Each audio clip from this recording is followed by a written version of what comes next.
Hi, my name is Raul Hernandez. I'm a U.S. citizen, but I was born in Argentina. During many years in Argentina, we were experiencing a chaotic economy, but the trend that we saw in our country and what we are seeing right now in our country, the U.S., is practically the same thing. We saw in the mid-1980s a time when the economy was built up on borrowing money from overseas, on the printing of the pesos, and at the end of 1980s, the economy was going, inflation was in a rate of 12,000%. A peso that was printed in 1982, in 1992, for the same level of power, you will need 100 billion pesos. So 1 peso of 1982 was 100 billion pesos in 1992. What caused that? We didn't know exactly, because I'm not an economist. I was a pastor. I was a pastor in the south of Argentina. But what I was seeing in the news and in everything that I was reading was that the country had policies that were very popular.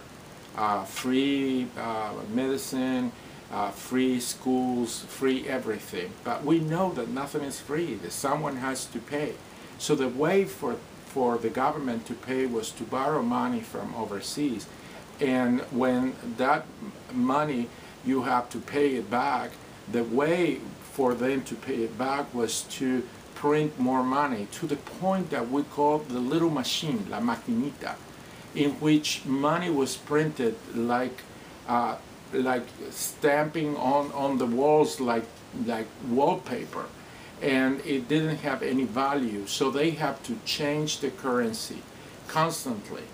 My father, who was a hard worker and very good visionary regarding the use of money, he used to save money, bought properties, piece of land, developed housing. But by the end of 1980s, in just one of these changes of the currency, he lost 7 houses just in one day, because the prices that was set in pesos had no comparison with the value of the new pesos. So people in just one day could pay back 30 years mortgage value. The economy started to go bankrupt, and everything collapsed. How was the economy before those years? Well, I remember when I was a little kid that in my town, in Presidencia Roque Sáenz Peña in Chaco, we didn't have people that we saw that were homeless. Everybody had the opportunity to work. Many people were coming from Paraguay or from Bolivia to find jobs in Argentina, because there were plenty of jobs. Industry was booming. We have 300 miles of corridor, industrial corridor, that were it was a phenomenal economy before all this started.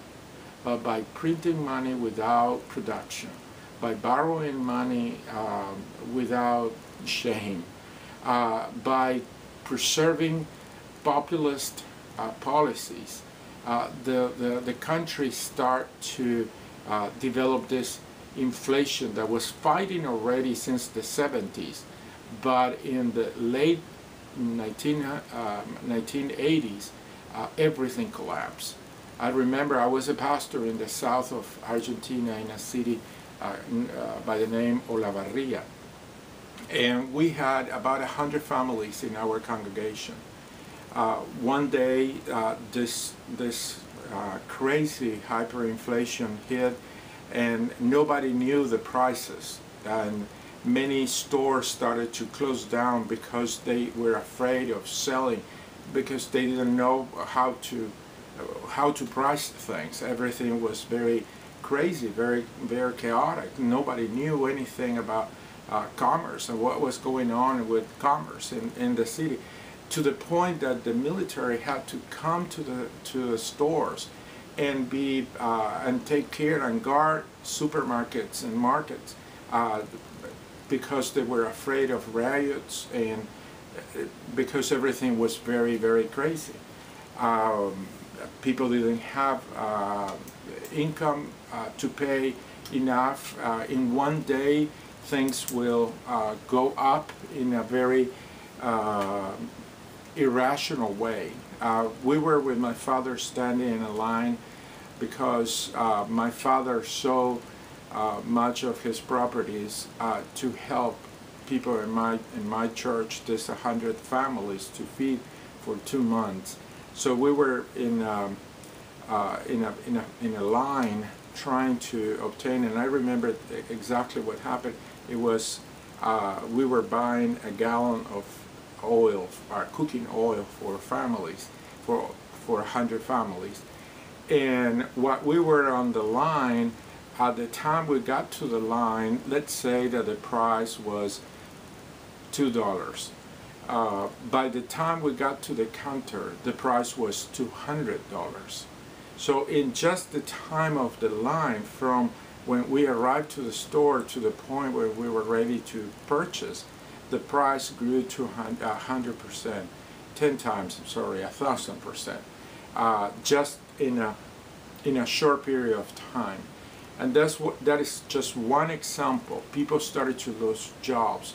The company started to bankrupt, and suddenly I had a trip to Buenos Aires, and I have a friend, because Argentina is made up of European immigrants. This friend of mine, he was doing his paperwork. He had a dual citizenship, Italian and Argentina. He was doing his passport. He needed his passport because he decided to emigrate. So I decided to go with him to the consulate of Italy. And when we arrived, the secretary said, well, we run out of paper because just last week 60,000 people came to do their passport. The country became empty of people.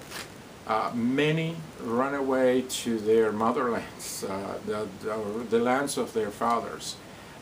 So we have a lot of my friends are living in Europe right now.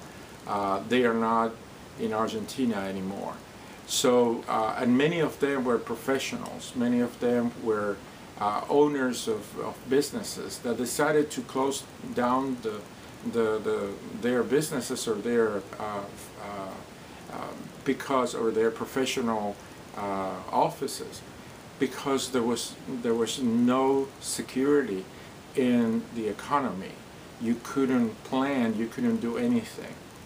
What I see now, as we reflect on this election, I see the same trend, and this is something that concerns me because I'm a pastor, and I see the same situation. Populist policies, people being offered telephones or things for free. Nothing is free. Someone has to pay. And what I'm afraid is that the cost will be too high. At the end, it will destroy the nation. For the sake of one person, we can destroy our entire nation. I can see the same conditions and the same trends of borrowing money from overseas, of printing money to pay an enormous debt. I see the same conditions. When I go back to Argentina, I see those 300 miles of fabrics of industry totally empty. It's like those were buildings that were bombed. You see the collapse, not just that they are empty, but even the roofs are collapsed, the windows are broken, there is nothing there, only rats, and it's just very sad to see the country.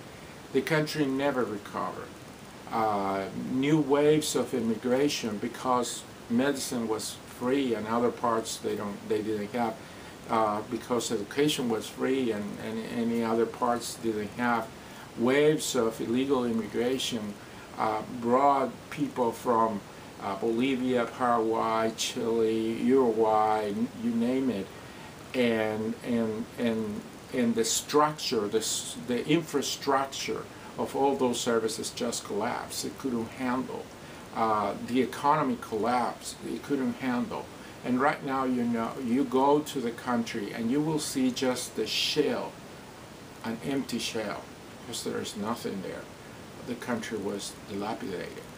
And that's what is my concern today for my country, which is America. And I don't want to see this happening. Thank you.